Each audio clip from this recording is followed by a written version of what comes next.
پیارے بچوں، السلام علیکم ورحمۃ اللہ وبرکاتہ۔ کل کے سبق میں ہم نے پڑھا تھا کہ بہترین بیوی کون سی ہے، نیچے بتایا بھی گیا تھا بہترین بیوی وہ ہے۔ اب آؤ چلتے ہیں ایک نئے عنوان کی طرف کہ اگر بہترین بیوی بننا بھی چاہے تو گھر میں بن جائے، لیکن ایک اور عورت ہوتی ہے اسی گھر میں جس کو ساس کہتے ہیں۔ کیا کہتے ہیں؟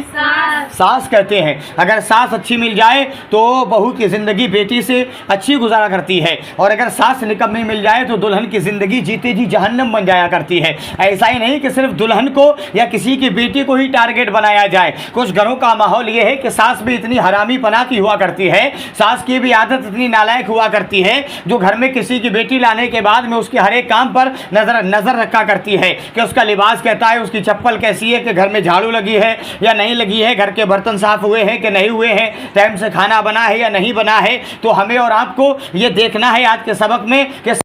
جو جھگڑا ہے وہ کیسے نپٹے گا اور کیسے ہوتا ہے۔ آج کے سبق کا عنوان کیا ہے؟ ساس بہو کا جھگڑا۔ آؤ چلتے ہیں آج کے سبق کی طرف۔ ہمارے ہندوستانی سماج کا یہ ایک بہت قابل افسوس اور دردناک سانچہ ہے کہ تقریباً ہر گھر میں صدیوں سے ساس بہو کی لڑائی کا معرکہ جاری ہے۔ دنیا کی بڑی سے بڑی لڑائیاں، یہاں تک کہ عالمی جنگوں کا خاتمہ ہو گیا، دنیا کی بڑی بڑی جنگیں ختم ہو گئیں، مگر ساس بہو کی جنگ عظیم ایک ہی ایسی منحوس لڑائی ہے کہ تقریباً ہر گھر میں لڑائی کا میدان جنگ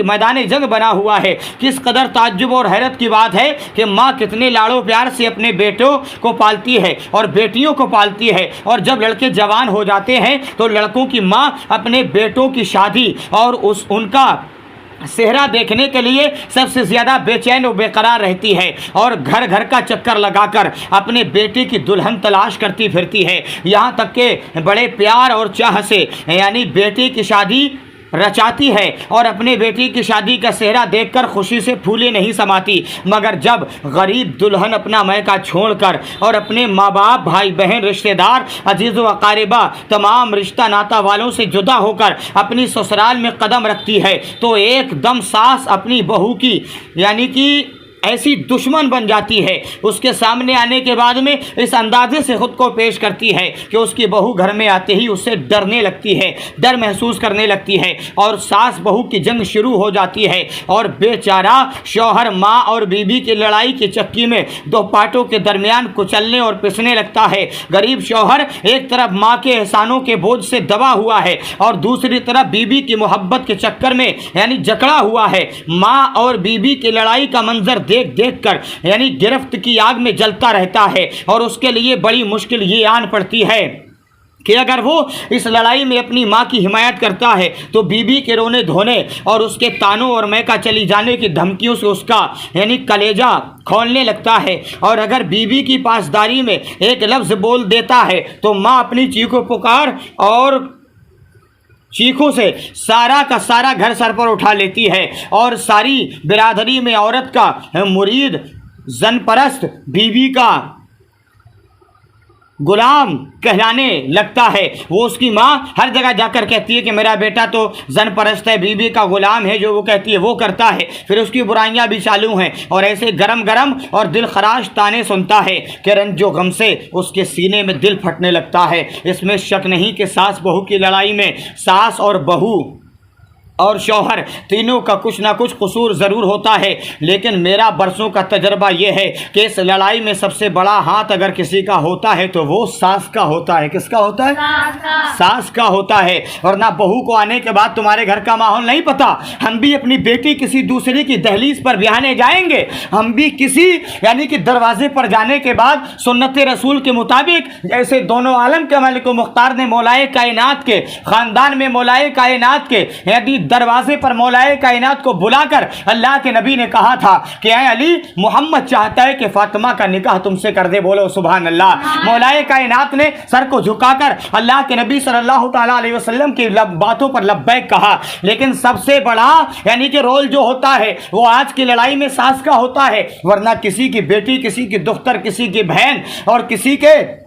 گھر والے کو آنے کے بعد یہ تمہارے گھر پتہ نہیں لگے گا کہ تمہارے گھر فلاں سامان کہاں رکھا ہے، تمہارے گھر کھانے کی چیز کہاں رکھی ہے، تمہارے گھر تمہارے کپڑے لتے کہاں رکھے ہیں۔ جب تم بتاؤ گے طریقہ زندگی تب تمہارے گھر نئے مہمان جو آیا ہے، نئے مہمان کو تمہارے گھر چلنے کا، بولنے کا، دیکھنے کا، رہنے کا، سہنے کا سلیقہ آئے گا۔ تو اس لڑائی میں سب سے بڑا رول اگر کسی کا ہوتا ہے تو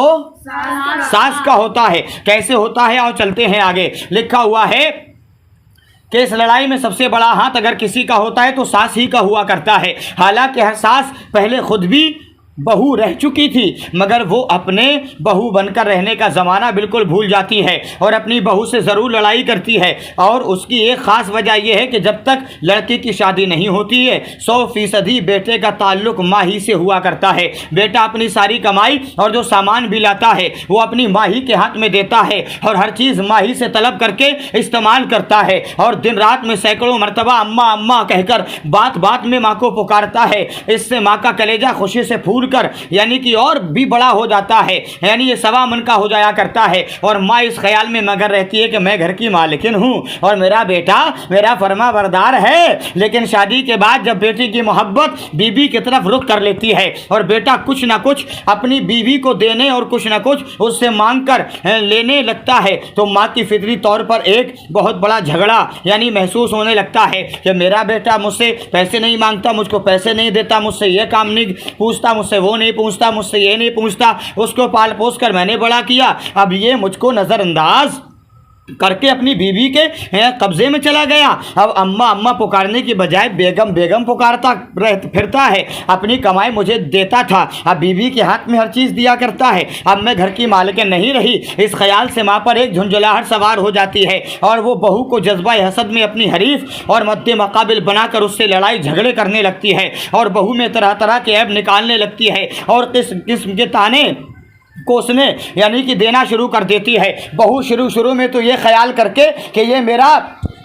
بیٹا ہے، یعنی بہو شروع میں یہ خیال کر کے کہ یہ میرا بیٹا ہے، ماں کی بات چل رہی ہے، یعنی کہ اس کے باپ کی بہو ہے، وہ شروع میں یہ خیال کرتی ہے میرا بیٹا ہے، میں جو کہوں گی یہ کرے گا، میری کبھی بھی بات ٹالے گا نہیں۔ لیکن آہستہ کیا ہوتا ہے جب اس کی یعنی کہ شادی ہو گئی تو کیا ہوتا ہے آگے، اب جو لڑکی گھر میں آئی ہے اس کو کیا ہوتا ہے، وہ شروع میں تو یہ خیال کر کے کہ یہ میرے شوہر کی ماں ہے کچھ دنوں تک چپ رہتی ہے، برداشت کرتی ہے، مگر جب ساس حد سے زیادہ بہو کے حلق میں انگلی ڈالنے لگتی ہے تو بہو کو بھی پہلے تو نفرت کی آگ میں خود کو جھونکنا پڑتا ہے، پھر وہ بھی ایک دم سینہ تان کر ساس کے آگے تعاون اور کوسنے کی طے کرنے لگتی ہے، اور پھر معاملہ بڑھتے دونوں طرف سے اتنا طول پکڑ جاتا ہے کہ نہ ساس بہو کی رہتی ہے نہ بہو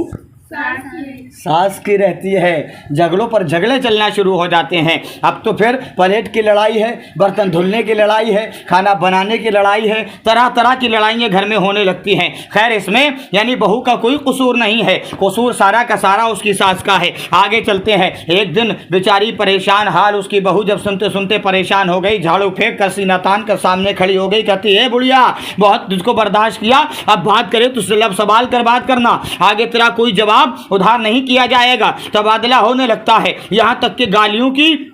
بھرمار شروع ہو جاتی ہے۔ پھر بڑھتے اس جنگ کے شعلے ساس اور بہو کے خاندانوں کو بھی اپنی لپیٹ میں لے لیتے ہیں، اور دونوں خاندانوں میں بھی جنگ عظیم شروع ہو جایا کرتی ہے۔ میرے خیال میں اس لڑائی کے خاتمے کی بہترین صورت یہی ہے کہ اس جنگ کے تینوں یعنی کہ فریق یعنی ساس بہو اور بیٹا تینوں اپنے اپنے حقوق و فرائض کو ادا کرنے لگیں، تو انشاءاللہ تعالی ہمیشہ کے لیے اس جنگ کا خاتمہ یقینی ہے۔ ان تینوں کے حقوق و فرائض کیا ہیں ان کو بغور پڑھو، انشاءاللہ کل کے سبق میں ہم آپ کو بتائیں گے۔ جو ساس کا یعنی کہ کام ہے وہ ساس کرے، جو بہو کا کام ہے وہ بہو کرے، جو شوہر کا کام ہے وہ شوہر کرے۔ ایک ہی گھر میں جنت کا ماحول ہوگا، کیسے نہ ہو، ایک ہی گھر میں وہ رہ رہے ہیں جس میں پوری جنت پل رہی ہے۔ اللہ کے نبی نے ارشاد فرمایا میری بیٹی جنتی عورتوں کی سردار ہے، میرے حسین و حسن جنتی نوجوانوں کے سردار ہیں، علی وہ ہے کہ جو جنت کا مالک و مختار ہے۔ ایسا ماحول ایسا گھر بناؤ انشاءاللہ، تبھی تو زندگی کا سلیقہ آئے گا انشاءاللہ۔ آج کا سبق یہیں تک تھا، اپنا خیال رکھیے گا، ملتے ہیں کل کے سبق میں۔ کل کے سبق کا عنوان ہوگا